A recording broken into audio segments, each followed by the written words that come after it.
Assalamualaikum warahmatullahi wabarakatuh. Waalaikumsalam warahmatullahi wabarakatuh.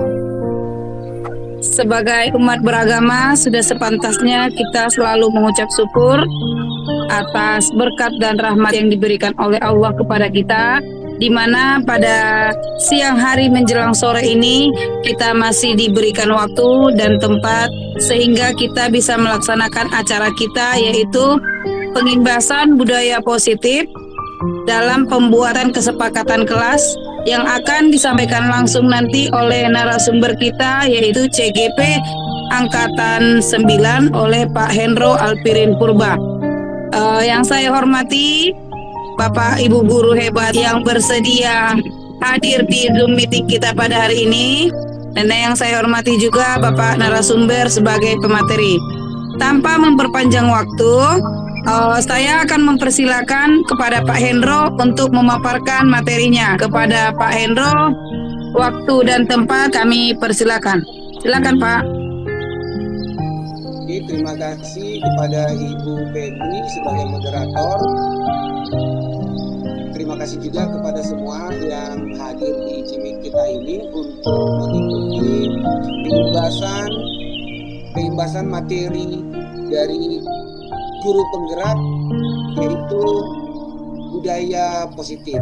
Terima kasih juga saya ucapkan kepada Bapak Khairul Muslim Nasution sebagai fasilitator, kemudian kepada Ibu Wiwi, dosen matematika dari Universitas Muhammadiyah Tapanuli Selatan. Agar acara kita ini bisa berlangsung dengan baik, berjalan dengan lancar, ada baiknya kita juga berdoa, ya, menurut agama dan kepercayaan masing-masing. Berdoa dimulai.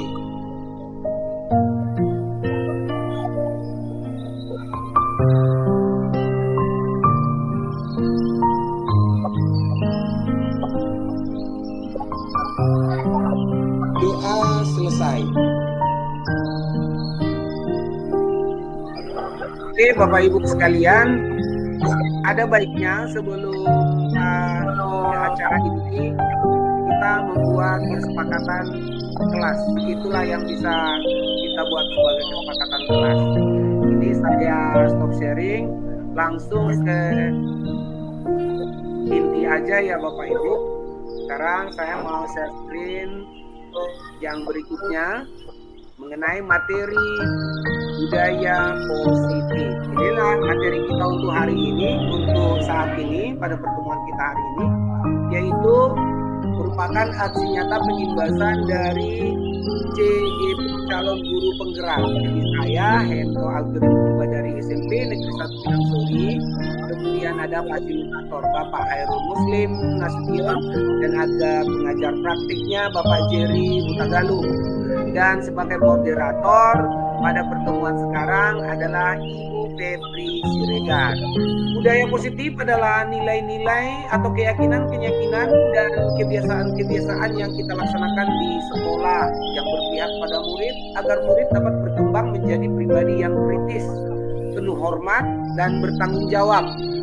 Kemudian memahami budaya positif erat kaitannya dengan memahami peran sekolah sebagai institusi pembentukan karakter. Jadi sekolah itu merupakan institusi pembentukan karakter. Jadi kalau rusak di sekolah bisa dibayangkan di luar nanti bahaya juga. Ketika kita berbicara sekolah sebagai institusi pembentukan karakter, mari kita ingat kembali makna pendidikan sendiri dari Bapak pendidikan kita, yaitu Bapak Ki Hajar Dewantara. Selama ini Bapak Ibu yang kita tahu, Bapak Ki Hajar Dewantara itu hanyalah sebagai Bapak pendidikan saja. Kita tidak mendalami seperti apa Bapak Ki Hajar Dewantara itu. Kita tidak mendalami seperti apa Bapak Ki Hajar Dewantara itu. Ujung-ujungnya kita hanya kenal ya gitu aja. Ya, tetapi kalau yang sebenarnya Bapak Ki Hajar Dewantara itu sudah menyatakan bahwa pendidikan adalah pembudayaan buah bumi manusia yang beradab dan buah perjuangan manusia terhadap dua kekuatan yang selalu menyelidikan kehidupan manusia, yaitu kodrat alam dan kodrat zaman atau masyarakat. Itulah yang diungkapkan oleh Bapak Ki Hajar Dewantara. Kemudian selanjutnya ada 6 budaya positif. Yang pertama adalah perubahan paradigma. Yang kedua, konsep disiplin positif dan motivasi. Kemudian yang ketiga, keyakinan kelas. Keempat, pemenuhan kebutuhan dasar. Yang kelima, posisi kontrol.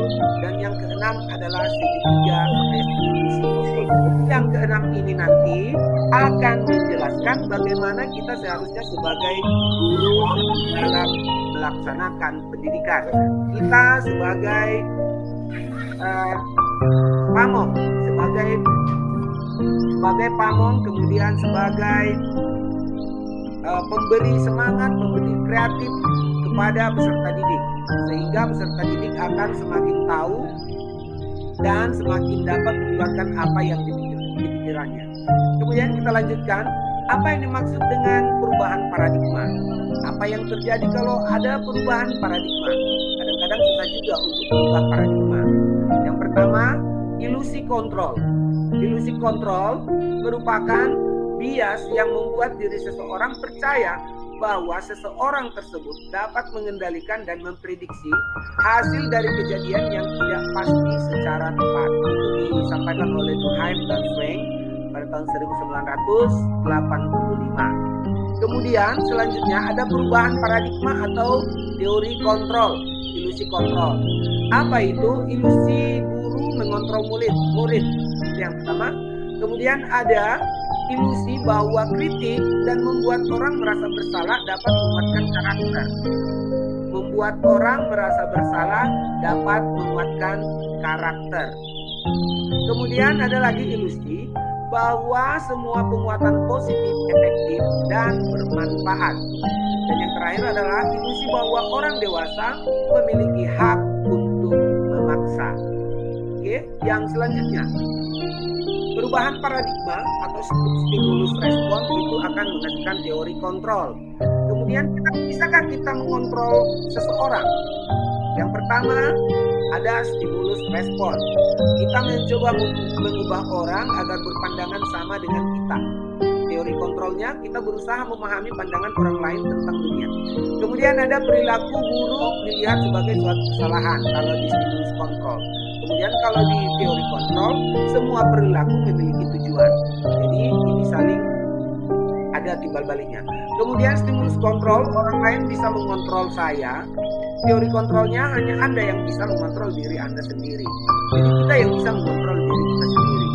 Saya bisa mengontrol orang lain dan Anda tidak bisa mengontrol orang lain untuk teori kontrolnya. Karena kita tidak bisa mengontrol orang lain.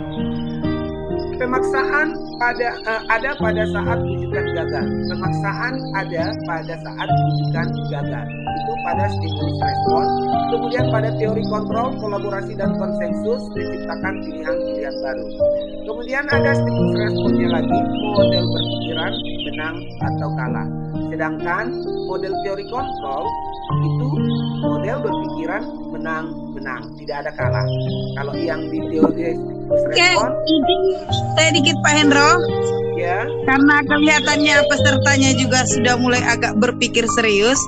Kalau ada kira-kira Bapak Ibu yang ingin bertanya atau mengajukan pertanyaan, boleh raise hand Pak. Siapa tahu kecepatan Pak Hendro menyampaikan materinya terlalu biar dislowkan gitu. Iya. Jadi apa? Oke, Iya. Bapak Ibu. Iya. Kalau ada pertanyaan silakan. Kalau ada pertanyaan boleh diberikan Bapak Ibu sebelum dilanjutkan lagi. Oke, Ibu Neri Doyanti. Masih mute, Bu. Masih mute. Pak. Ya Bu. Di sini saya mau menanyakan maksud dari pemaksaan ada pada saat bujukan gagal. Jadi mohon penjelasannya Bapak. Iya. Pemaksaan ada pada saat bujukan gagal. Itulah yang terjadi di stimulus respon. Biasa kita itu Bu. Maksudnya apa? Ketika kita sudah membujuk, padahal kita kan butuh Bu. Iya. Kita butuh. Iya. Kita butuh, tidak terlaksana apa yang di hati kita. Terpaksa kita pun memaksa. Iya.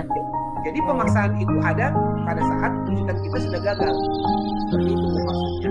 Tapi kalau di teori kontrol tidak ada pemaksaan, tidak ada. Yang ada kolaborasi dan konsensus menciptakan pilihan-pilihan baru. Seperti itu perbandingannya. Jadi ini stimulus, itulah namanya perubahan paradigma. Kita jangan membiasakan apa yang kita butuhkan, kemudian kita sudah meminta tetapi tidak diberikan, kita jadi memaksa. Tidak. Itu kalau di teori kontrolnya. Jadi Ibu, yang terjadi yang seperti itu pemaksaan ada pada saat bujukan gagal. Tetapi kalau pada teori kontrol yang sebenarnya kolaborasi dan konsensus menciptakan pilihan-pilihan baru. Artinya ketika orang lain tidak bisa memberikan apa yang kita bujuk itu, ya kita pun harus terima juga. Seperti itu Bu. Gimana kira-kira Bu? Iya, jadi Pak di sini bisa diambil kesimpulan apabila kita misalnya telah membujuk dan seandainya itu gagal, lebih baik berlapang hati, gitu ya Pak maksudnya? Lebih baik berlapang hati walaupun sebenarnya itu sangat penting untuk kita. Oke Pak, terima kasih atas pencerahannya Pak. Iya Bu, karena Ibu Nerido kadang-kadang kita sudah membujuk, rupanya gagal, rupanya jadi dia yang berdosa kita buat. Padahal dia kan Bu. Iya Pak, iya Pak. Oke Pak, terima kasih. Iya Bu, terima kasih atas pertanyaannya Bu. Kalau mau ditambahi jawabannya dari Ibu moderator atau dari Pak Pasir juga boleh, Bapak Ibu. Iya. Izin sedikit menambah ya Bu. Iya, Ibu Neri tadi ya. Jadi maksud Pak Hendro begini dia Bu. Kalau dia stimulus respon itu, kalau dia di perubahan paradigma ini, kita tidak memaksa. Itulah gunanya kita berkolaborasi. Terus kita menawarkan pilihan lain. Kalau contohnya anak itu tidak mau mengerjakan PR, itulah tadi kita gunakan dia kalau pembelajaran berdiferensiasi. Kira-kira apa yang bisa membuat dia atau menumbuhkan minat dia biar tugasnya selesai. Kira-kira itu dia perubahannya itu Bu. Jadi kita tidak harus selalu memaksa ini. Enggak, kita berikan saja dia pilihan. Terus kita berkolaborasi mencari solusi yang terbaik. Kira-kira begitu deh Bu. Oh ya, berarti di sinilah itu Bu, ibaratnya kita bukan teacher center ya Bu. Iya, betul Bu. Ya, tepat sekali. Iya, terima kasih Bu. Sepertinya Ibu Nerido ini, Ibu Febri udah tahu ya teacher center yang biasanya itu masih yang lama-lama gitu. Kalau sekarang nggak gitu lagi kan teacher center. Iya. Oke Pak, terima kasih untuk Bapaknya nih. Oke, bisa dilanjutkan Ya, lagi. untuk peserta lain, apakah masih ada lagi yang ingin bertanya? Oke, Ibu Boleh Dameria. bertanya. Ya, Ibu Dameria. Coba Pak Hendro minta maaf dulu, itu izin yang di yang kedua Pak. Apa? Yang apartemen kedua Pak. Tabel yang kedua. Berarti di atas. Yang di atas, iya. Ini Iya Pak, yang iya. ilusi Bisa kontra diusahakan. mana? Enggak, yang bawah. Itu Ke bawah tadi lagi. yang ada tadi yang Lanjut Pak. hamba ya. Ini? Iya Pak, iya, oke Pak. Ya. Dia pernah dengar gini Pak, bahwa kita itu guru itu harus menghamba pada murid. Bisa diminta. Itu yang pernah saya dengar, bahwa kita itu sebagai guru harus menghamba pada murid. Itu loh. Iya. Maksudnya penjelasan yang lebih konkret gitu loh Pak. Maksudnya gimana kok bisa menghamba Iya. murid? Tapi suara Ibu agak jauh ya dari mic. Iya. Nah, menghamba pada murid, kalau pengertian utamanya kalau bisa dibilang menghamba pada murid, berarti kan kalau umpamanya sama Tuhan, ya Tuhan hambamu ini katanya berarti kita anak buahnya kan. Jadi kita anak buahnya gitu. Jadi kalau kita menghamba pada murid kayaknya terbalik ya Ibu Dameria. Itulah pengertiannya kan. Kita kok jadi menghamba pada murid. Itulah tujuan dari pembelajaran yang berpusat kepada peserta didik. Kita melayani semua apa kebutuhan dari peserta didik. Tapi hati-hati Bu, kita tetap membuat kebebasan yang terkontrol. Bukan berarti kalau umpamanya menghamba kepada murid pas jam matematika, karena kebetulan banyak sekali di sini yang jurusan matematika Pak Hairul, ya. Pas jam matematika si anak ini minta, saya nggak mau matematika, saya mau jadi penjas, saya mau main sepak bola. Itu nggak boleh. Tetapi yang menghamba pada murid sesuai dengan mata pelajaran kita, bagaimana teknik yang kita buat, apakah dia setuju dengan itu, atau ada cara lain yang membuat dia lebih kreatif dalam menyelesaikan tugas-tugasnya. Artinya Bu, Bunda Miriam, jangan kita memaksakan kehendak kita, kau harus begini cara mengerjakannya. Kalau umpamanya dia bisa mengerjakannya dengan santai, ya, tanpa harus gimana ya, kita tidak harus memaksakan apa yang kita inginkan, tetapi pekerjaannya selesai, tidak apa-apa.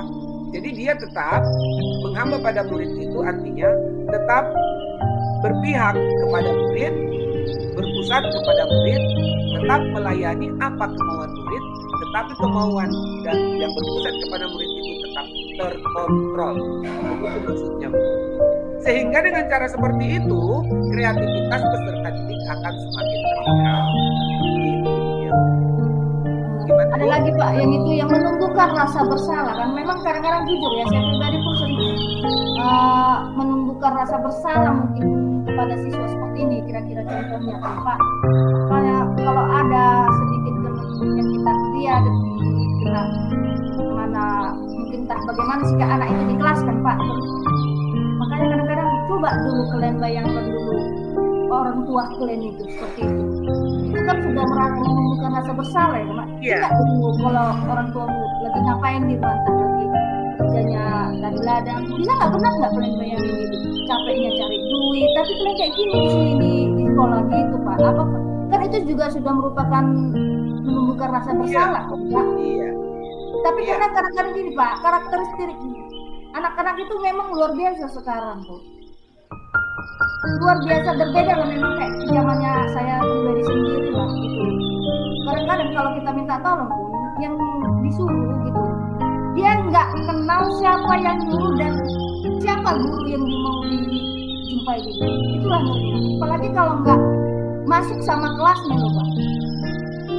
Siswa itu nggak kenal sama gurunya kan udah terlalu itu. Iya, makanya itu Pak, makanya bingung gitu. Gimana anak-anaknya sekarang gitu? Kalau nggak masuk ke kelas kita bukannya gila hormat ya Pak, bukan gila hormat guru itu.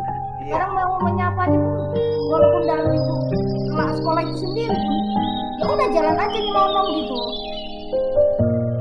Terus udah dilihat pun nanti udah dilihat pun sampah. Pernah saya kejadian ini gini loh Pak, ini nyata loh Pak. Dia pakai bed osis, saya masuk dari belakang Pak. Begitu saya dilihat, dia mau muter balik. Terus jujur saya naik tensi. Jadi saya malah begini, kamu percuma pakai bed osis. Kamu percuma pakai bed osis, bukan memberikan contoh yang baik. Saya bilang begitu. Kamu udah lihat itu sampah, tapi karena kamu lihat saya, kamu putar balik. Saya bilang. Di situ saya marah Pak. Pagi-pagi belum nyampe ke kantor.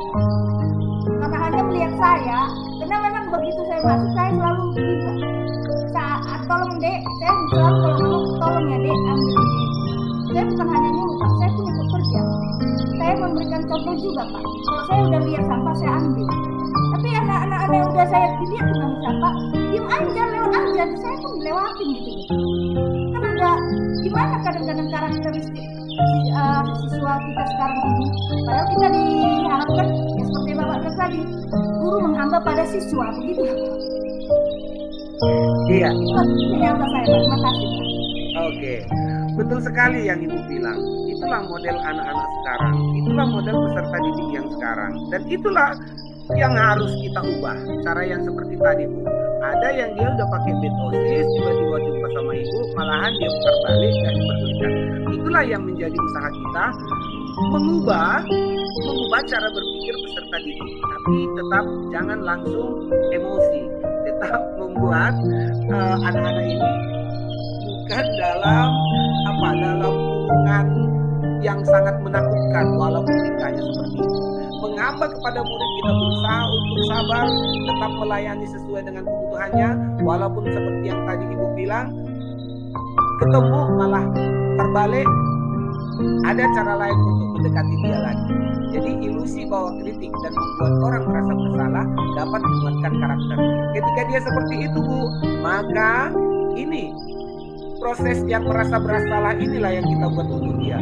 Mungkin dia bisa kita panggil, tapi dengan pendekatan yang bagus juga, bukan dengan marah-marah, bukan dengan emosi. Kita buat juga bagaimana kalau umpamanya kita buat pertanyaan ke dia yang membuat dia merasa bersalah. Bagaimana kalau orang tuamu dibuat seperti ini? Kira-kira tersinggung atau tidak? Apakah dia marah atau tidak? Itu yang harus kau pikirkan. Nah, itulah kira-kira pertanyaannya kalau untuk membuat orang merasa bersalah, seperti itu, Bu. Jadi yang Ibu buat, saya sempat naik tensi. Itu Ibu bilang ya. Betul itu, kita naik tensi memang. Tapi bagaimanapun, seperti yang dibilang Ibu Wiwi di kita di program yang lain, ya tetap harus sabar, harus kita coba, jangan langsung kau ini begini, langsung keluar kalimat-kalimat yang aduhai gitu. Nah, bahaya kan? Jadi tetap dibuat, harus dia yang kita buat merasa bersalah sendiri, dan harus dia yang meminta maaf. Jangan pula kita ajari kau harus minta maaf. Apa mau kau bilang sama dia? Kalau tetapnya kita bilang, kita suruh dia untuk minta maaf, untuk apa kita bilang kalau kita suruh kan? Tapi dengan membuat dia merasa bersalah, dia akan menguatkan karakternya. Oh, saya memang salah ya. Bagaimana kalau saya merasakan seperti yang Ibu rasakan ini? Bagaimana kalau orang tua saya merasakan yang dirasakan Ibu ini? Pasti dia merasa tersinggung. Gitu. Tapi penyampaian kita masih tetap dengan lemah Ibu, walaupun seperti yang Ibu dia bilang, naik darah. Ya kan, Bu Wiwi? Terima kasih untuk Pak Khairul sudah keluar tadi, belum sempat saya jawab, Pak. Ya, terima kasih, nanti kita cerita lagi ya Pak Khairul. Iya, seperti itu Bu Dameria, terima kasih, tapi tetap dijalani. Jangan emosi. Darah tinggi, persiapkan teruslah obat penurun tensi. Kayak gitu. Ya, kita harus sayangi dia. Ya, ada tambah lagi nih kayaknya Ibu Febri. Ada Ibu Erna Hasibuan, apa Bu pertanyaannya, atau saran atau bagaimana Bu? Yang jelas jangan minta makan ya Bu. Ayo Bu Erna, dipersilakan. Silakan Bu Erna. Halo Bu Erna. Masih mute itu Bu Erna. Unmute dulu. Iya, di unmute dulu, di unmute.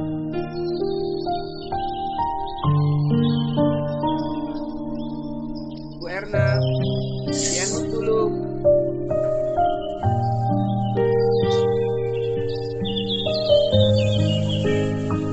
Ibu Erna, bisa Bu? Atau terkendala jaringan?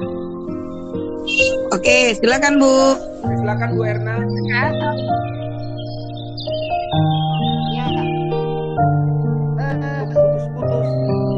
Putus-putus Bu. Coba Bu, mungkin kalau videonya ditutup, suara Ibu bisa jelas. Iya. Nggak bagus ya?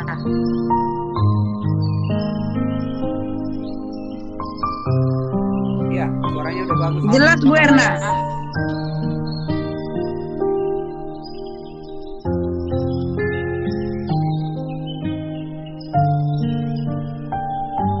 Halo.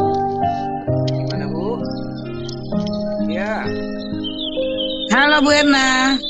Thank you. Iya. Tadi kan kita cerita tentang kesepakatan, kan gitu. Oke, lanjut. Iya, yang pertama itu ya. Nah, jadi di kelas saya kita udah pernah kesepakatan ini nih. Di kelas. Ya. Nah, apa? Bagus Bu. Ya, kesepakatan kelas. Ya. Halo, nggak dengar? Apa Bu? Ya, lanjut. Iya. Bu Erna, kalau susah coba japri aja biar Pak bacakan. Ya. Kalau Ini susah ada contoh putus-putus, kasus. coba japri Bu, di chat aja. Tentang kesepakatan tadi. Ah, Di kelas kita sudah berkesepakatan. Ini misal Ya. ada anak yang sakit, kita harus Ya. kunjungi. Oke. Dan kita sudah koordinasi. Ya.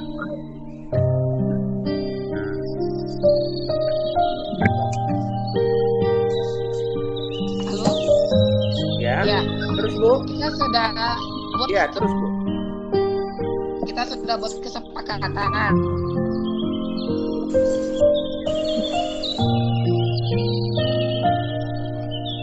Kan begitu. Ya.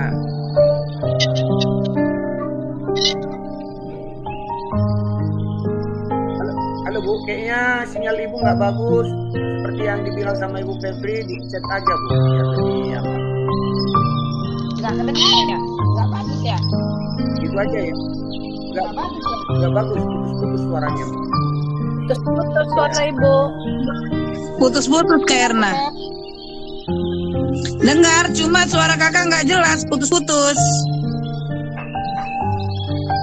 Putus Bu.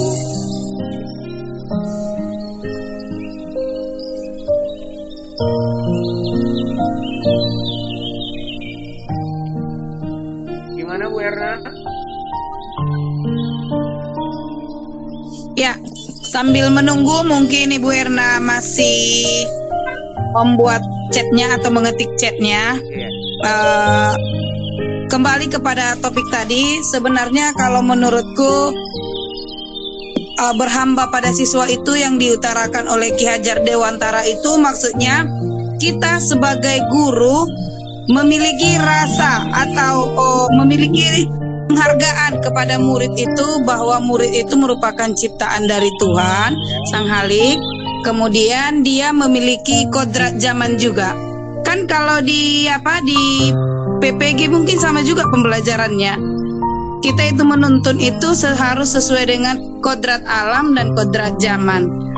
Mungkin itu Bu Dame. Kalau anak-anak sekarang kan memang zamannya sudah beda dengan zaman kita dulu. Mungkin kita zaman dulu mungkin dengan punishment atau reward itu bisa membentuk karakter. Tapi kalau untuk anak-anak yang udah di generasi Z ini mungkin susah. Jadi kalau menurut saya memang pas kayak kata pakar-pakar pendidikan yang sebelumnya itu, kita nggak bisa sekarang menggunakan teori punishment reward itu biar menumbuhkan karakternya, tidak. Tapi dengan kita sadari kita mendidik di zaman ini, zaman yang bagaimana. Kira-kira begitu dia Pak Hendro. Iya. Bagaimana Kak Erna? Sudah?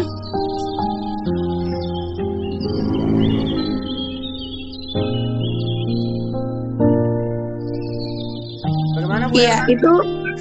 itu Pak Sahat izin keluar katanya Pak Purba. Iya. Kalau sudah tidak ada lagi, bisa kita lanjutkan materinya lagi kepada Pak Hendro, kami persilakan lagi. Oke, tadi sudah sampai pada perubahan paradigma dan yang terakhir tadi model berpikir menang kalah. Untuk di teori kontrolnya, model berpikir menang. Itu dia. Selanjutnya adalah arti disiplin menurut kita sebagai guru. Apa yang sebenarnya? Ya.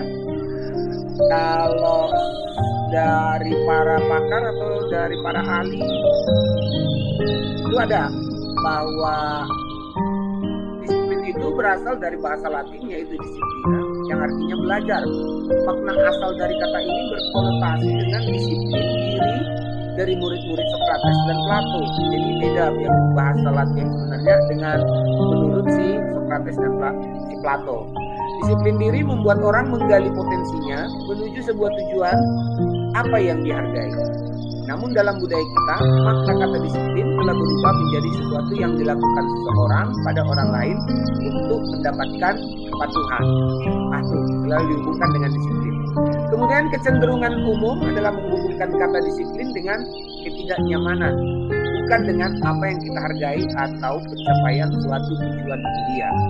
Kecenderungan umum adalah menghubungkan kata disiplin dengan ketidaknyamanan, bukan dengan apa yang kita hargai atau pencapaian suatu tujuan mulia. Selanjutnya,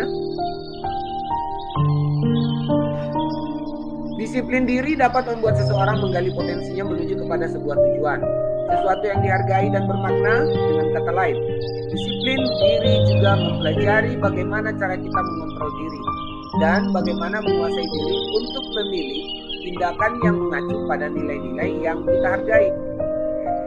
Diane Goshen dalam bukunya Restructuring School Discipline menyatakan ada 3 alasan motivasi perilaku manusia. Yang pertama, untuk menghindari ketidaknyamanan atau hukuman akan menghasilkan motivasi eksternal. Kemudian, untuk mendapatkan imbalan atau penghargaan dari orang lain akan menghasilkan motivasi eksternal juga. Kemudian, untuk menjadi orang yang mereka inginkan dan menghargai diri sendiri dengan nilai yang mereka percaya, sehingga menghasilkan motivasi internal yang merupakan tujuan disiplin positif. Itu dia. Jadi menurut dosen ada yang 3 itu alasan ya untuk motivasi perilaku manusia. 5 perubahan pada murid setelah menerapkan disiplin positif. Apa yang akan terjadi pada saat disiplin positif sudah dilaksanakan di tempat kita atau di sekolah? Yang pertama, mandiri. Si anak pasti mandiri kalau sudah ditegakkan disiplin positifnya. Yang kedua, tahu benar apa yang mereka butuhkan. Dia jadi mengerti sebenarnya dia ke sekolah mau ngapain. Kemudian, tumbuh motivasi dalam diri. Jadi dia datang ke sekolah bukan karena disuruh orang tua, tetapi karena memang ingin berhasil di masa depan. Yang keempat, melakukan kesepakatan tanpa dipaksa. Ini seperti yang tadi yang kita buat, melakukan kesepakatan tanpa dipaksa. Jangan kita memaksa, tetapi lihat juga tetap kita dalam pengawasan. Kita buat dalam pengawasan. Kemudian tahu konsekuensi atas keputusan yang diambil. Konsekuensi bukan hukuman. Ya, yang ada hukuman, ada konsekuensi. Jadi ini yang diharapkan adalah konsekuensi. Dalam menerapkan disiplin positif tersebut, yang 5 ini akan tercapai jika terlaksana dengan baik. Oke, kita lanjutkan lagi Bapak Ibu. Membuat kesepakatan kelas sebagai langkah awal membangun budaya positif yang berpihak pada murid. Ya, dengan cara membuat kesepakatan kelas itu sudah menunjukkan berpihak kepada murid. Itu sudah menunjukkan berpihak kepada murid.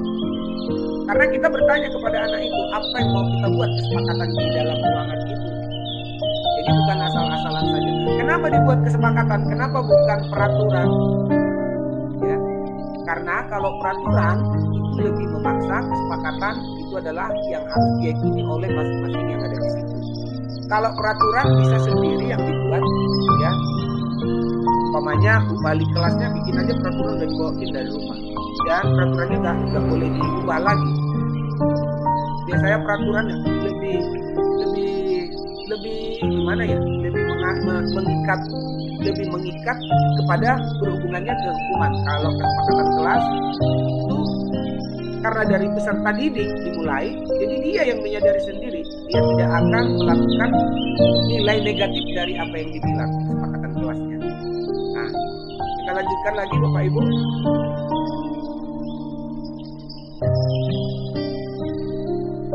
Mengapa tidak peraturan saja? Mengapa harus kesepakatan kelas? Ini yang saya bilang tadi.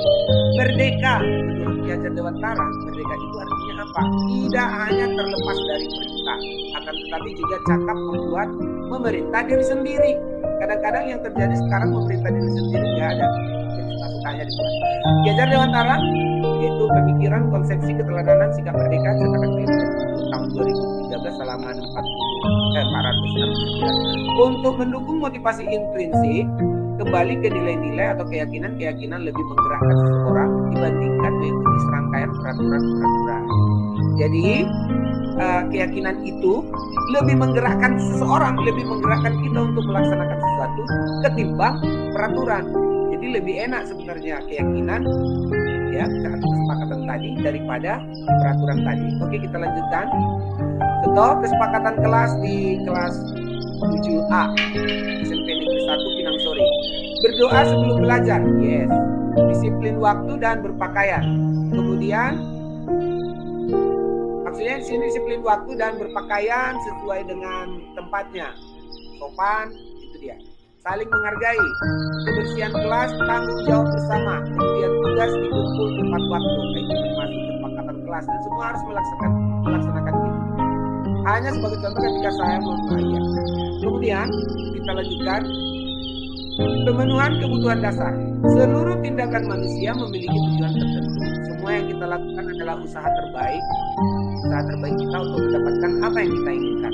Ketika kita mendapatkan apa yang kita inginkan, sebetulnya saat itu kita sedang memenuhi satu atau lebih dari suatu kebutuhan dasar kita, yaitu kebutuhan untuk bertahan hidup atau survival, kemudian ada cinta dan kasih sayang, love and belonging, kemudian ada kebebasan, freedom, ada kesenangan, fun, dan kekuasaan, power. Ketika seorang murid melakukan suatu perbuatan yang bertentangan dengan nilai-nilai kebajikan atau melanggar peraturan, hal itu sebenarnya dikarenakan mereka gagal memenuhi kebutuhan dasar mereka. Itu dia. Jadi kalau umpamanya si peserta didik itu sudah membuat kelakuan yang bertentangan dengan nilai-nilai kebajikan atau melanggar keyakinan tadi, maka yang ini kebutuhan ini tidak tercapai. Jadi ada 5 kebutuhan itu harus tercapai, maka berusaha untuk lebih menikmati hidupnya. Kalau sudah seperti itu, tidak ada lagi yang melanggar peraturan tadi. Oke, selanjutnya ada pertanyaan Bapak Ibu kira-kira sampai di sini? Ya, biar nggak tegang sekali, apakah ada pertanyaan Bapak Ibu? Bagaimana kira-kira? Pak Kubar, oh Ibu Wiwi, aduh, terima kasih, silakan Bu.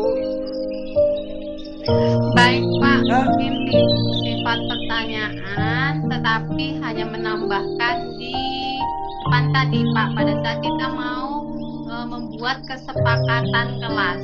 Baik, kesepakatan kelas itu kan sudah jadi dari judulnya itu sudah bagus, kesepakatan. Artinya itu bukan peraturan ya Pak. Ya, kesepakatan itu ya kita buat sendiri. Maksudnya siswa dilibatkan untuk membuat kesepakatan itu untuk apa? Untuk memunculkan kesadaran bahwa kegiatan belajar itu adalah kebutuhan mereka. Ya, sehingga tadi ketika saya menyimak ada kita menghamba kepada siswa itu, menghamba dalam konteks kita itu menjadi guru yang paham atas kebutuhan peserta didik, bukan seperti yang terjadi belakangan ini ya Bapak dan Ibu. Belakangan ini kan kita sebagai seorang pendidik itu dalam kondisi yang tersudutkan, tidak boleh menegur, tidak ya. Oke, kalau menegur menurut saya itu betul dibenarkan, tetapi tidak dalam konteks tegurannya secara fisik. Saya juga tidak setuju. Kemudian kalau tegurannya dengan kata-kata itu juga tidak, yang saya sering sampaikan kepada teman-teman di PPG itu, jangan teguran kita itu tidak mencerminkan kita sebagai seorang pendidik Bapak dan Ibu. Ya kan? Keluarlah cerita kebun binatang itu, atau Bapak dan Ibu merepet sampai berapa JP. Iya Bu. Kemudian mungkin menayangkan tadi, ada juga saya sepakat dengan apa yang disampaikan sama Ibu siapa pertama tadi? Setelah Bu Yanti siapa? Setelah Bu Nerido? Bu Dameria tadi. Nah, seperti yang disampaikan Bu Dameria, melihat beberapa kali di sosial media itu kegiatan pembelajaran di luar sana itu memutarkan semacam ice breaking, tapi ini memutar untuk menghadirkan kesadaran belajar siswa itu. Diputarlah aktivitas orang tua yang sedang bekerja, ada yang bekerja sebagai juru parkir, ada yang bekerja mengangkat beras, kemudian ada yang di sawah, ada yang macam-macam lah dari berbagai profesi. Nah itu juga menurut saya nggak usah kita, memang kalau dengan berhadapan dengan generasi Z itu, kalau menurut saya dikurangi kita berbicara, coba kita tunjukkan saja sama mereka bahwa ini loh, ingat, coba kita lihat ya, kita renungkan bersama pengorbanan orang tua kita sampai kita duduk di sini saat ini. Seperti itu. Nah itu sering diulang-ulang. Kita kan manusia ya. Kita kan manusia, dalam konteks seperti ini kita menghadirkan kesadaran, memunculkan kesadaran siswa bahwa belajar itu merupakan kebutuhan, tidak melulu Bapak dan Ibu. Tidak melulu kita menunjukkan video tadi, video orang tua bekerja, tapi silakan diselang-seling. Satu saat misalnya ditunjukkan seorang siswa yang rajin belajar, kemudian sampai pada tujuan akhir meraih profesi sesuai dengan apa yang dicita-citakan. Nah ini akibatnya apa? Kalau saya rajin, kemudian saya taat kepada Tuhan saya, misalnya seperti itu Bapak Ibu. Nah itu saja. Tapi reward dan punishment juga menurut saya tidak sepenuhnya dihilangkan karena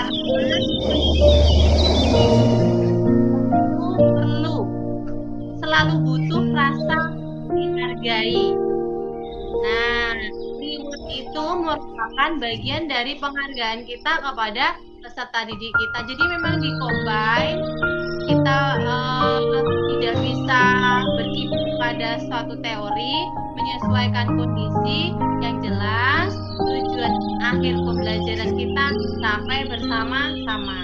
Bapak Ibu yang hebat, memang mendidik itu bukan sesuatu yang mudah Bapak Ibu. Profesi kita mentransfer ilmu, kemudian profesi kita mendidik, itu yang paling berat. Nah itu, jadi itu mungkin masukan dari saya. Terima kasih atas waktunya, semoga memberikan kontribusi kepada kita untuk belajar bersama pada akhir. Terima kasih. Oke, terima kasih Bu Wiwi atas masukannya. Memang betul sekali yang disampaikan oleh Ibu Wiwi sebagai petunjuk untuk melakukan budaya positif yang berpihak kepada murid. Oke, kemudian saya lanjutkan, ya mohon izin, atau ada yang mau disampaikan Ibu Febri untuk Ibu Wiwi, ada sesuatu yang mau disampaikan Bu? Bu Febri, ada yang mau disampaikan ke Ibu Wiwi? Iya, terima kasih Bu Wiwi atas penguatannya. Mudah-mudahan nanti ilmu yang Ibu bagi bisa bermanfaat bagi kami. Tapi satu hal lagi untuk Pak Hendro, sedikit mengingatkan kembali, jangan lupa Pak diingatkan kalau dia kesepakatan kelas ini harus kita jadwalkan kapan dia waktu refleksinya. Karena kan kita tidak monoton menggunakan kesepakatan kelas itu dari awal hingga akhir tahun ajaran. Gitu deh. Lanjut Pak materinya. Oke, lanjut. Terima kasih Bu Febri, terima kasih Bu Wiwi. Tadi sudah sampai pada mengapa tidak peraturan saja, mengapa harus kesepakatan, itu sudah selesai. Kemudian ini prosesnya untuk membuat kesepakatan kelas. Yang ini juga adalah kelima kebutuhan dasar manusia. Kemudian selanjutnya posisi kontrol. Posisi kontrol ada 5. Sebagai guru ya, kita sebagai posisi kontrol. Guru sebagai posisi kontrol. Yang pertama, guru sebagai penghukum, pembuat rasa bersalah, kemudian sebagai teman, kemudian sebagai pengawas, ada sebagai manajer juga. Apa itu? Kalau dalam tindakan, kalau posisi adalah melakukan tindakan, maka guru itu memarahi, mengkritik, menyakiti, melakukan tindakan kekerasan. Itu penghukum. Kemudian kalau pembuat rasa bersalah, guru itu apa? Mendiamkan, menceramahi, kemudian membuat rasa bersalah. Harus dia yang menyadari sendiri apa kesalahannya. Sedangkan sebagai teman maklum, ya wajarnya mungkin dia seperti itu, jadi gitu kalimatnya nanti. Kemudian ada memantau dan mencatat, itu pengawas, memantau aja, lihat-lihat aja, pantau baru dicatat gitu. Yang kelima adalah bertanya dan membuat kesepakatan. Manajer yang lebih baik mana dari yang 5 ini? Yang lebih baik itu apa? Ya, yang lebih baik manajer yaitu bertanya dan membuat kesepakatan. Artinya kita sebagai posisi kontrol, kita tanya peserta didik itu, kalau umpamanya peserta didik itu akan melakukan sesuatu, dia sudah melanggar, tidak sesuai dengan apa yang dijalankan atau yang sesuai dengan kesepakatan, maka kita bertanya dan membuat kesepakatan lagi sama dia. Dia harus kita sadarkan. Tapi bisa juga dengan pertama kita sebagai pembuat rasa bersalah, biar dia tahu sendiri apa yang diperbuatnya. Jangan langsung yang nomor 1 memarahi, mengkritik, menyakiti, apalagi sampai menyakiti. Itu dia. Ya. Kemudian ada perkataan. Kalau dia penghukum, kalimatnya keras sekali. Kalau kamu tidak mengerjakan PR, saya akan menghukum kau menulis ini sampai 50 lembar. Atau berdiri, itu dia menghukum. Kemudian pembuat rasa bersalah, bapak ibu kecewa, saya kecewa sama kamu. Itu kalau orang tuamu tahu bagaimana, itu dibilang. Itu kalau membuat rasa bersalah. Jadi dia harus bisa berpikir sendiri tanpa kita suruh dia apa yang dipikirkannya ya. Jangan kita bilang ibumu pasti kecewa, nanti dia jadi terikat kali dengan apa yang kita bilang itu, sehingga itu yang akan dirasakannya juga disampaikan kepada orang tuanya. Jadi dia di sini yang perlu kesadaran dia sendiri gitu maksudnya. Kemudian sebagai teman, lakukan demi bapak, lakukan demi saya, lakukan demi orang tuamu, seperti itu. Itu kalau dia sebagai teman. Kemudian ada sebagai pengawas, yaitu kamu sudah tahu aturannya kan. Nah, kita tinggal bilang aja sama dia, kenapa kau langgar, kenapa kau datang terlambat, karena begini-begini. Tahu nggak jam berapa masuk? Tahu pak. Jadi menurutmu ini sudah pas? Sudah pak. Apa aturannya di sekolah ini, jam berapa masuk? Itu dia. Kemudian apa yang sebagai manajer, kita tanya aja harapannya apa datang ke sekolah. Pas dia datang terlambat, kita tanya tujuannya. Seperti itu maksudnya. Kemudian kalau di akibat, posisi akibat, bagaimana selanjutnya? Sebagai penghukum, maka guru itu tidak peduli, murid tidak peduli dengan gurunya atau tugas sekolahnya. Itu dia. Kemudian membuat rasa bersalah, murid merasa murid bodoh atau nakal. Ya. Guru merasa murid bodoh atau nakal. Kemudian sebagai teman, merasa guru adalah teman yang bisa memaklumi kesalahannya. Ya, yang keempat, murid mempertanyakan konsekuensi perbuatannya. Dia bertanya gitu, kepada pengawas, muridnya yang bertanya. Kemudian sebagai manajer, apa yang bisa saya lakukan untuk memperbaiki? Dia yang nanya ke kita. Jadi apa yang harus saya lakukan? Jadi gitu jadinya. Setelah akibat ya, posisi akibat. Kemudian pola perilaku melanggar yang berulang sebagai bentuk perlawanan. Ya, melanggar berulang itu bentuk perlawanan. Kemudian ada rasa rendah diri, kurang percaya diri, cemas dan khawatir, itu untuk membuat rasa bersalah. Kemudian ada menjadi lemah, tergantung, kemudian cenderung menunggu. Dia menunggu kalau teman. Posisi guru sebagai teman. Kemudian ada orientasi pada ganjaran dan hadiah. Ini dia sebagai teman pengawas. Orientasi pada ganjaran dan hadiah. Kalau dikasih hadiah dia mau. Ya, jadi kita sebagai pengawas kita kasih hadiah aja biar datang besok pagi cepat ada hadiahnya, kita kasih reward gitu. Kemudian sebagai manajer, disiplin dari dalam diri. Kita tumbuhkan disiplin peserta didik itu dari dalam dirinya sendiri. Kemudian ada motivasi yang berkembang, motivasi ekstrinsik kalau dia penghukum. Kemudian kalau membuat rasa bersalah itu adalah motivasi ekstrinsik juga, sebagai teman juga ekstrinsik. Kemudian pengawas juga ekstrinsik. Hanya di manajer lah yang menumbuhkan motivasi intrinsik. Jadi peserta didik itu langsung menyadari, ya, langsung menyadari apa tujuannya datang ke sekolah dari kalimat yang kita buat, gitu. Kalau yang guru 1, 2, 3, dan 4 itu sebagai penghukum, membentuk rasa bersalah, teman dan pengawas, itu ekstrinsik. Kita memaksa menyuruh dia bagaimana, ya, motivasi dia apa, kita yang menunjukkannya dari luar, ya, motivasi ekstrinsik. Kemudian kalau yang kelima intrinsik, dia yang menunjukkan motivasinya sendiri. Itu dia Bapak Ibu. Oke, selanjutnya adalah di manakah posisi kita? Ya, kita sendirilah yang tahu Bapak Ibu seperti apa kita sebenarnya. Kita lanjut ke segitiga restitusi. Restitusi adalah proses menciptakan kondisi bagi murid untuk memperbaiki kesalahan mereka, sehingga mereka bisa kembali pada kelompok mereka dengan karakter yang lebih kuat. Ini yang diungkapkan oleh Gusti pada tahun 2004.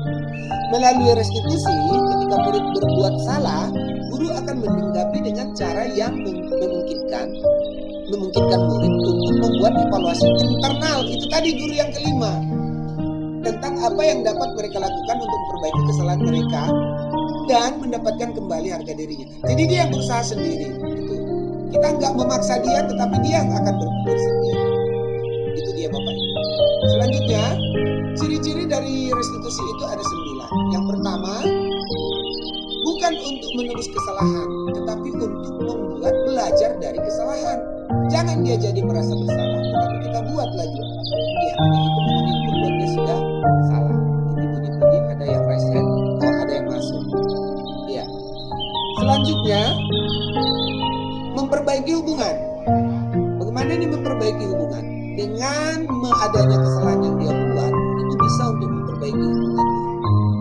Itu dia. Kemudian ada tawaran, bukan paksaan, tawaran. Kita menawar, bukan paksaan. Itulah ciri-ciri restitusi. Jadi kita tidak memaksa. Kau harus begini. Ini harus selesai nanti jam sekian. Tidak kayak gitu lagi.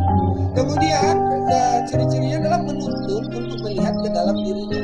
Dia harus bisa kita sadarkan melihat dalam dirinya seperti apa dia sebenarnya. Dari perbuatannya itu seperti apa dia. Yang dia terlambat itu seperti apa dia. Dia harus yang menyadari. Bukan karena kita bilang. Walaupun sebenarnya itu adalah merupakan keyakinan sekolah. Tapi kita tanya lagi.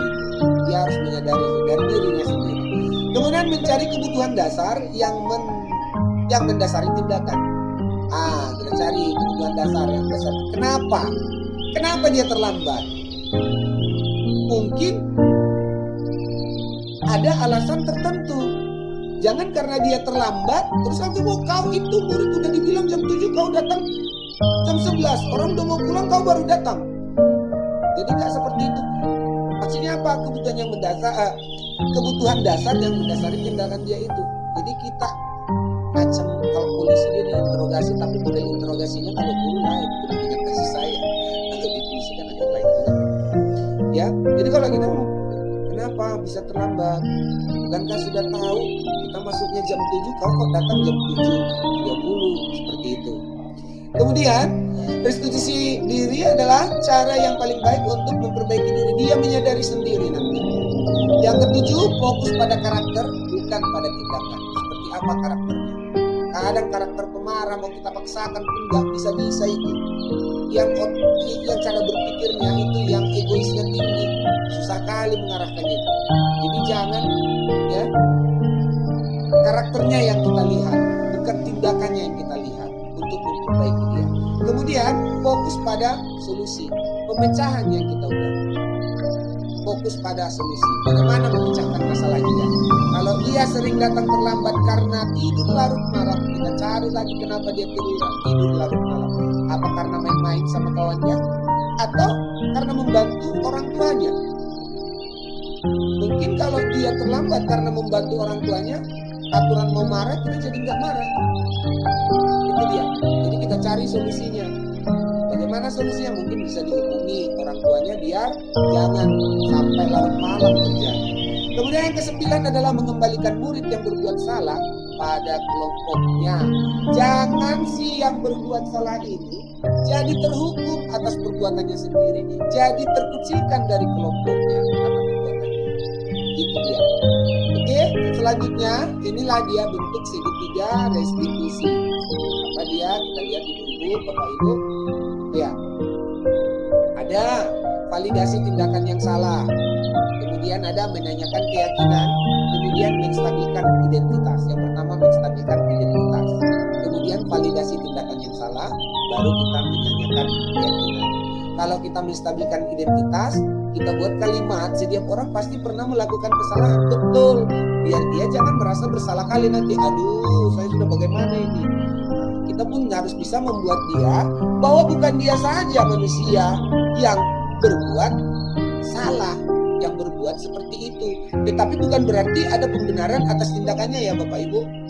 Itu dia menstabilkan identitas. Kemudian ada validasi tindakan yang salah. Adakah cara yang lebih efektif untuk mendapatkan apa yang kamu butuhkan? Nah, kita telusuri lagi apa, ya, apa yang dibutuhkannya. Kemudian kamu tentu punya alasan mengapa hal itu dilakukan. Ya, kenapa dia terlambat? Itu alasannya.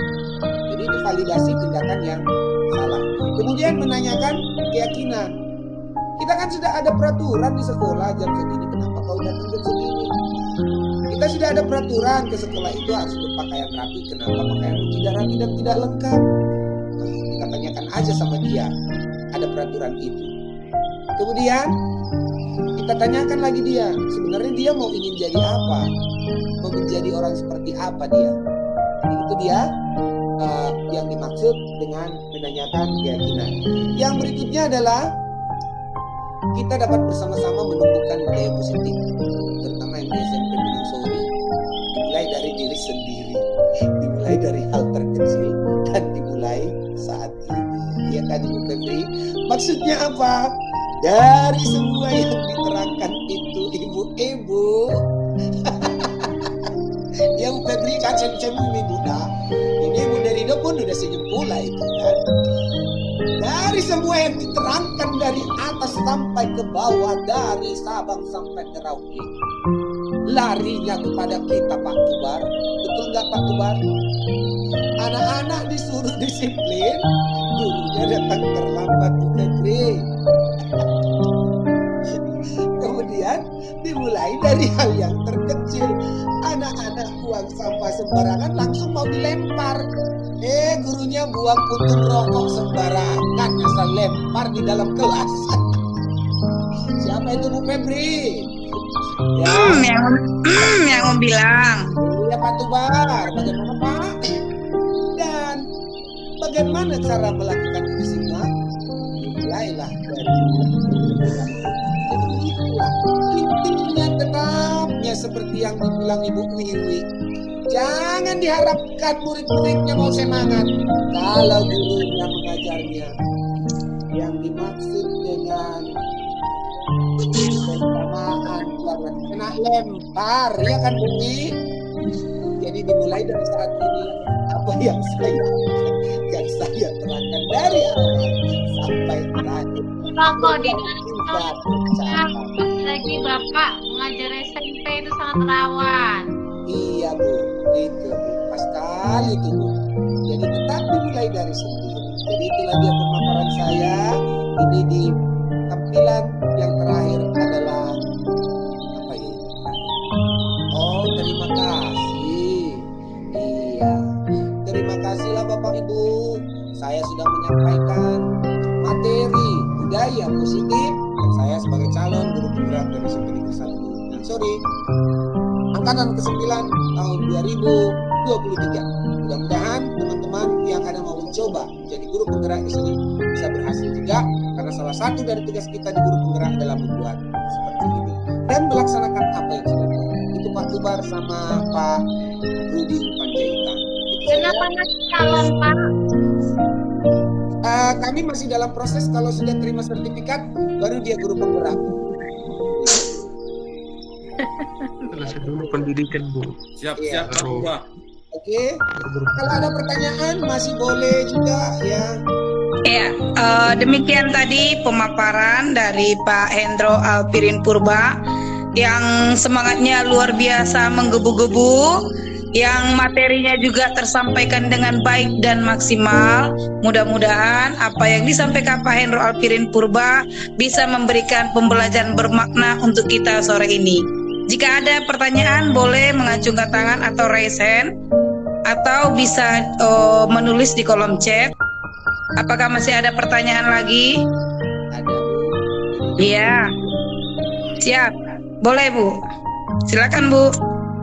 Ya Pak Hendro, di sini mungkin yang dapat kita petik atau kita memang itulah tadi mengenai disiplin positif ini, mungkin kita bisa untuk meyakinkan semua, mungkin dari kita di PPG dan dari Bu Wiwi sering memberikan pengarahan kan Bu.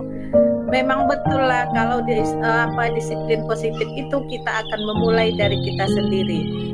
Dan kami kawan-kawan Bapak di sini, kami yakin berarti nanti mungkin Bapak 2 kali lipat ya Pak disiplin positifnya, karena ilmu bukan saja dari PPG tetapi juga dari CGP yang Bapak terima. Tapi harapan kami ke depannya Pak, semoga nanti kalau kami pun ada misalnya membutuhkan informasi atau bertanya atau apa ilmu yang dari Bapak, kami mohon nanti diberi pencerahannya. Terima kasih Bu dan terima kasih Bapak. Oke, terima kasih Bu Ridho. Terima kasih Bu Mary. Tapi kalau memang untuk seorang Pak Hendro, biasanya sharing ilmu itu mau Bu. Jangan takut. Tinggal calling, baik Iya orang. Pak, iya Bu, itu kan Pak Ketua kami memang proaktif sekali Bu. Ya, apakah masih ada lagi pertanyaan? Ada pertanyaan lagi, Pak Rudi. Pak Tubar calon CGP. Oh, Pak Tubar calon CGP angkatan berapa? Untuk ini, udah belum wawancara, mau wawancara. Oh, berarti angkatan 10. Semangat Pak Tubar. Ya Pak Rudi juga Bu. Oh, Pak Rudi juga iya. Berarti tinggal nunggu waktu wawancara ya. Simulasi mengajar udah selesai kemarin tanggal 27. Tinggal nunggu, iya, tinggal wawancara ya Pak. Ya, Bu. Jadi, Sukses Pak. Benar sama Pak Rudi, GP Ibu Febri ini. Ibu, Kenapa Bu? semoga sukses calon guru penggerak, sukses juga PPG-nya. Iya. Amin. Amin. Jadi Ibu Febri ini Bu Wiwi, Pak Tubar dan Ibu-ibu sekalian semua, Bapak Ibu. Ibu Febri ini adalah coach saya masuk di CGP. Jadi ini udah menang, udah lulus angkatan keempat. Jadi kalau di Tapanuli Tengah angkatan keempat, angkatan ke-7 ya Ibu. Bu Febri. Iya Pak. Ya. Angkatan keempat. Angkatan keempat di Bulu, kemudian di Tapanuli Tengah baru 3 angkatan. Sekarang baru jalan angkatan yang ke-9 ini lagi. Gitu Bapak Ibu. Jadi gimana, ada lagi pertanyaan Bapak Ibu semua? Ya. Kalau sudah tidak ada pertanyaan lagi, sudah bisa kita close Pak. Pak Rudi kayaknya ada mau ditanyakan Pak? Iya Pak, tentang kesepakatan kelas ini Pak. Kalau kita coba dikelaskan gitu Pak, ada beberapa yang setuju, tapi karena lebih banyak yang setuju itu kan Pak, jadi itu dituangkan kesepakatan kelasnya. Tapi suatu saat kira-kira berjalan sebulan gitu kan Pak pembelajaran, ada yang berulah melanggar kesepakatan itu. Jadi siswanya bilang, kan aku kan nggak sepakat dengan itu. Hanya mereka aja yang sepakat. Kira-kira gimana menanggapi itu Pak? Oh gini Pak, cara membuat kesepakatan kelas, kita jangan bertanya langsung siapa yang setuju ini, siapa yang setuju ini, siapa yang tidak setuju, nggak gitu. Jadi caranya bagaimana? Kita ambil, kita kasih selembar kertas atau dia buat selembar kertas. Menurut dia apa yang cocok di kelas itu peraturan. Nggak boleh saling mengetahui. Kalau ada yang sama, nanti dikumpulkan mana yang sama. Jadi kalau cuma 2 yang dapat kesepakatan kelasnya, ya biar aja 2. Gitu. Ada masukan dari wali kelas boleh. Ya, jadi setiap anak itu sudah ada masing-masing dari pikirannya sendiri. Seperti pertanyaan Bapak tadi, kan dia yang bikin itu keyakinan kelas. Ya nggak boleh lah itu Pak. Yang namanya kesepakatan, apa yang sudah disetujui, ya semua harus melaksanakan itu. Gitu. Jangan jadi kalau Bapak itu, ya sama itu Pak, kita milih apa bupati, rupanya punya kita kalah. Kan nggak boleh kita bilang, itu bukan bupati saya nggak milih dia. Korum Pak, korum 2/3 mewakili semuanya itu Pak. Iya, 2/3. Baru gini lagi Bu, yang kalau di kesepakatan kelas karena dia per orang Bu dikumpulkan dari apa yang pikirannya, nanti bisa berlaku semua tanpa quorum itu Bu. Quorum tadi yang 2/3. Jadi kita nggak melihat 2/3 apakah cuma satu orang yang membuat tidak boleh umpamanya situ buanglah sampah pada tempatnya. Dan kalimatnya lagi semuanya kalimat yang bernilai positif, tidak bernilai negatif. Contoh, jangan pakai kata jangan, pakai kata tidak, dihapuskan dia Bu. Jadi nggak pakai kata jangan buang sampah, nggak seperti itu. Tidak boleh datang terlambat, nggak boleh. Kalau umpamanya jangan buang sampah, itu diganti buanglah sampah pada tempatnya. Tidak boleh datang terlambat, itu bersifat negatif ya. Tidak boleh datang terlambat, itu diganti kalimatnya. Jadi datanglah tepat waktu. Seperti itu kesepakatan kelasnya Pak Rudi. Jadi siapa yang harus menyetujui dan melaksanakan itu? Ya semua yang di kelas itu. Nanti dikumpulkan, jadi semua terpakai Pak. Makanya kita bikin semua terpakai. Jadi quorum yang 2/3 jadi nggak berlaku lagi. Mana yang sama masukkan ke satu kolom, mana yang berbeda bedakan lagi. Ujung-ujungnya semuanya jadi baik. Dan kata-kata tidak dan jangan kita ubah menjadi negatif, positif. Dan dari negatif berubah menjadi positif. Seperti itu Pak Rudi. Iya betul kan Pak. Seperti kami kemarin handphone di rumah saja gitu kan di kelas. Ternyata Pak tiba-tiba saya dipanggil oleh BK Pak. Ada 3 orang yang bawa handphone. Iya. Saya Pak. Itu masalahnya Pak. Makanya dapat juga membuat padahal tidak ada itu kesepakatan atau peraturan Pak? Udah disepakati Pak. Ya handphone di rumah saja gitu untuk kelas saya gitu kan Pak. Ya. Iya. Itu waktu Bapak buat, karena ini ceritanya kan di kelas Bapak. Itu waktu Bapak buat dari anak itu sendiri yang mengapakan apanya gitu, yang menyatakan bahwa handphone tidak boleh dibawa. Iya, karena Pak lebih banyak Pak yang membuat handphone di rumah saja karena ribut, bergetar lah atau silent paling wajar. Jadi banyak kita semua sepakat bahwa handphone di rumah saja gitu. Oh, itu ya. Ya itulah Pak, saya kena pasal sampai 3 sipur saya Pak. Jadi itu ya. Jangan ya. Oke, saya minta tanggapan. Gini Pak, kalau soal itu, ini saya tampilkan lagi ya di layarnya, di screennya ya. Anak itu udah tidak melaksanakan kesepakatan kelas, itu berarti Bapak harus proses dia kan? Berarti Bapak proses kan Pak? Iya. Nah, Sudah kalau diproses Pak di BK. iya, udah dibawa ke BK. Inilah yang dilakukan. Segitiga restitusi ini. Yang segitiga restitusi ini karena sudah ada keyakinan tidak boleh bawa bawa handphone. Jadi yang kita buat yang ini Pak. Yang segitiga restitusi inilah cara mengapakannya, membuat dia sadar gitu. Cara dia membuat dia sadar yang ini. Jadi nggak harus kita marah. Terus harus kita buat panggilan orang tua, jangan dulu Pak. Yang pertama kan menstabilkan identitas. Kita harus membuat dia bahwa setiap orang pasti pernah melakukan kesalahan. Ini mancing-mancing lah kita ceritanya ini. Kenapa tahu yang salah Dulu gitu ya Pak ya. Iya. Kita bukan satu-satunya yang pernah melakukan ini. Oh iya ya, betul ya. Dikiranya lah kita yang apa kan?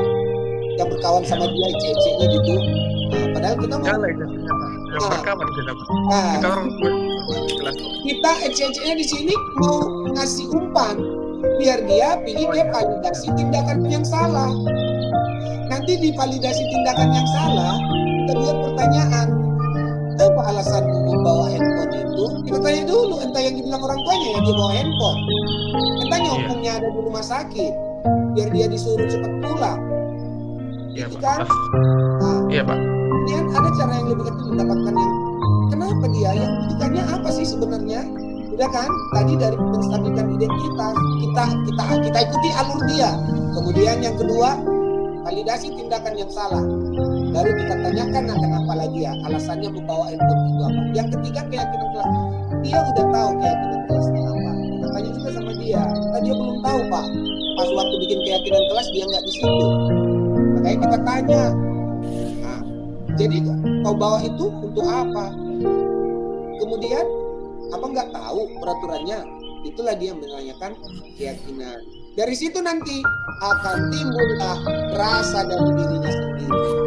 Kalau kita yang menghilangkan peraturan atau keyakinan itu, tapi dialah yang menjawab sendiri apa peraturan itu. Mudah-mudahan di kemudian hari dia tidak melakukan lagi, Pak. Tapi kalau ada pertanyaan Bapak lagi, ya tapi Pak udah 3 kali dia bawa-bawa terus. Adalah karena ada SP1, SP2, SP3. Itu aja lah selanjutnya sekolah lah yang mengatakan.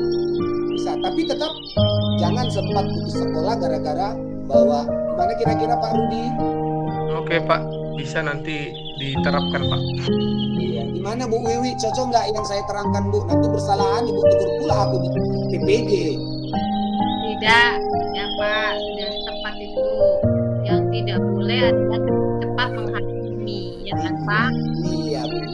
Kita baca tuh perilakunya, Bapak dan Ibu, bisa melihat kebiasaan siswanya.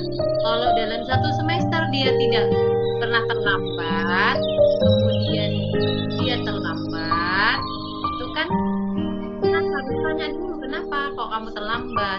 Kalau dalam 1 semester dia tidak menilai peraturan, tiba-tiba 1 hari dia memakai baju yang tidak sesuai, itu bisa diberi pemakluman Bapak dan Ibu. Tapi kalau sudah kebiasaan terus lambat, ya memang hobinya terlambat. Nah, itu yang mesti kita komunikasikan begitu Bapak dan Ibu. Kan kita sering lihat tuh ada orang tua murid siswanya dipukul sama gurunya tangannya karena terlambat. Ya enggak? Di sosial media. Dipukul sama gurunya terlambat, dia nggak tahu dia ternyata orang tuanya sakit, bahkan sudah meninggal. Nah, itu dihukum, baru datang penyesalan. Nah, yang seperti itu Bapak dan Ibu yang tidak diperkenankan. Makanya perlu ada komunikasi yang baik dengan siswa. Dipanggil dulu sama Ibu sebelum ke BK.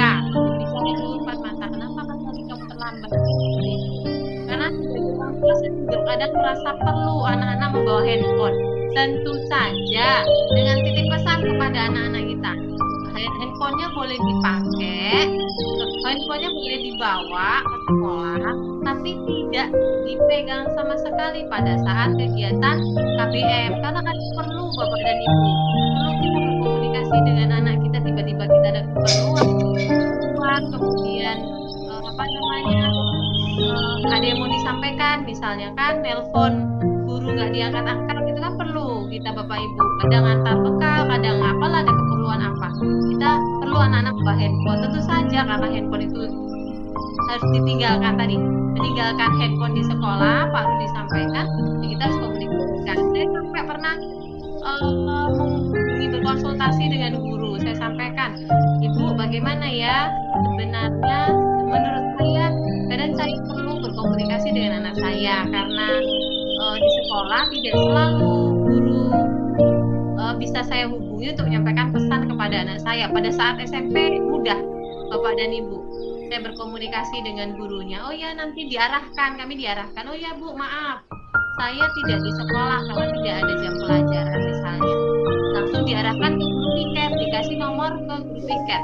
Nah SMA tidak lagi seperti itu, jadi kan agak kelabakan ya kepada Ibu.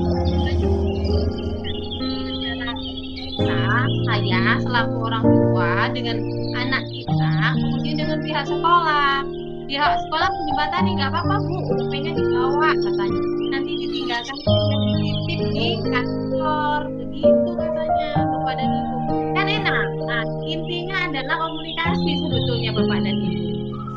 Iya Bu. Nah, terima kasih Oke, terima kasih Bu. Bagaimana Bapak Ibu? Sudah kira-kira puas atau ada yang mau dibahas? Cukup lah ya kira-kira pertanyaannya? Ya Pak. Apa yang Ya Sudah, Pak. apa yang disampaikan menjadi kalau kita dalam melakukan atau melaksanakan pembelajaran di sekolah. Oke, Bu Febri. Ya Pak. Moderator, saya kembalikan ke moderator untuk menutup acara. Jangan lupa ditutup dengan doa ya Bu. Ya Pak. Oke, kita tutup Pak Hendro. Oke Bu. Ya, demikianlah tadi pemaparan yang sangat hebat dari Pak Hendro Alpirin Purba. Kesimpulan yang bisa kita tarik pada sore hari ini, disiplin positif bisa terbentuk jika kita mulai dari diri sendiri. Satu hal yang pernah diucapkan oleh pakar pendidikan mengatakan, teknologi tidak akan bisa menggantikan posisi guru, karena pembentukan karakter dari murid itu harus dibentuk dari guru juga. Demikianlah yang bisa kami sampaikan pada sore ini. Sebelum mengakhiri pertemuan kita ini, marilah kita berdoa menurut agama dan keyakinan kita masing-masing. Berdoa dimulai.